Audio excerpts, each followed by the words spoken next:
দক্ষিণ শালমাৰা মানকাছৰ জিলাৰ সদৰ হাটছিগিমাৰী প্ৰেক্ষাগৃহত ভোট চোৰ চকী আৰু সজাগতা সভা আৰু জিলাভিত্তিক BLA প্ৰশিক্ষণ শিবিৰ।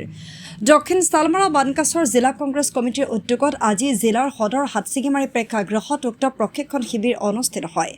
আগন্তুক 2026 চনৰ বিধানসভা নিৰ্বাচনৰ পূৰ্বে চৰকাৰে ভোটাৰ তালিকা সংশোধনৰ বাবে কিছুমান নথিপত্ৰ বিচাৰিব আৰু কি নথিপত্ৰসমূহ বিচাৰিব এই বিষয়ে কংগ্ৰেছ দলৰ কৰ্মীসকলক প্ৰশিক্ষণৰ ব্যৱস্থা কৰে আৰু ভোটাৰ তালিকাৰ পৰা যাতে কাৰো নাম বাদ নপৰে এই উদ্দেশ্যৰে আজি উক্ত শিবিৰৰ আয়োজন আৰু ধুবুৰী সাংসদ ৰকিবুল হুছেইনে ভোটাৰসকলক সতৰ্ক থাকিবলৈ আহ্বান জনায়।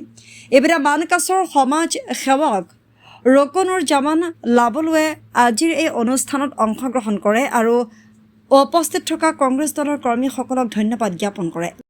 কেনেকৈ ভোট চুৰৰ পৰা আমি ৰক্ষা পাব পাৰোঁ, হিমন্ত বিশ্ব শৰ্মা ইলেকশ্যন কমিশ্যনৰ জৰিয়তে ভোট চুৰ কৰিলে তেওঁ দালে দালে আমি কেনেকৈ পাতে পাতে আমি মানুহবিলাকক সহায় কৰিব পাৰোঁ, তাৰ কাৰণে সমগ্ৰ অসমতে BLA সকলক মাষ্টাৰ ট্ৰেইনাৰৰ যোগেদি ট্ৰেইনিং দিছে আৰু তাতো আমালোকক কিছু ঠাইত যাবলৈ কৈছে। সমগ্ৰ অসমতে আমাৰ সকলো লোক আমাৰ গৈছে।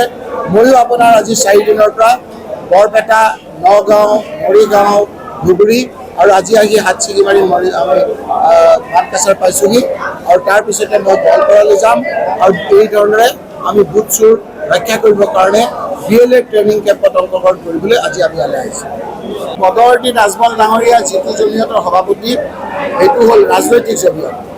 জমিয়তৰ সংবিধান মতে প্ৰেচিডেণ্টজন ৰাজনীতি কৰিব নোৱাৰে, কিন্তু পদৱৰ্তী নাজমল ডাঙৰীয়াই UDFৰো সভাপতি, আপোনাৰ জমিয়তৰো সভাপতি। তেওঁৰ জমিয়তৰ সভাপতিগৰাকীয়ে কিবা কৈছে সেই কথাটো ৰাজনৈতিক জমিয়তে কৈছে।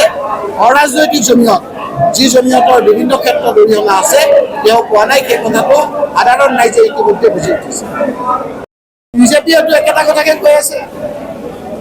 আমি কৈছোঁ অসম চুক্তি ভিত্তিত 1971 চনৰ 25 বছৰ পিছত অহা এজনো লোক ইয়াত থাকিব নোৱাৰে, কিন্তু বিজেপিয়ে কৈছে 2014লৈকে বাংলাদেশী থাকিব পাৰে।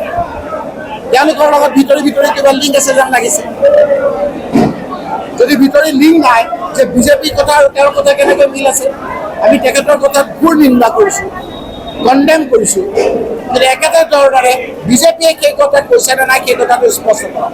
কংগ্ৰেছৰ এটা ডিচিপ্লিন সংগঠন, এই ডিচিপ্লিন সংগঠনটোৰ ডিচিপ্লিনটোৱে মূল কথা।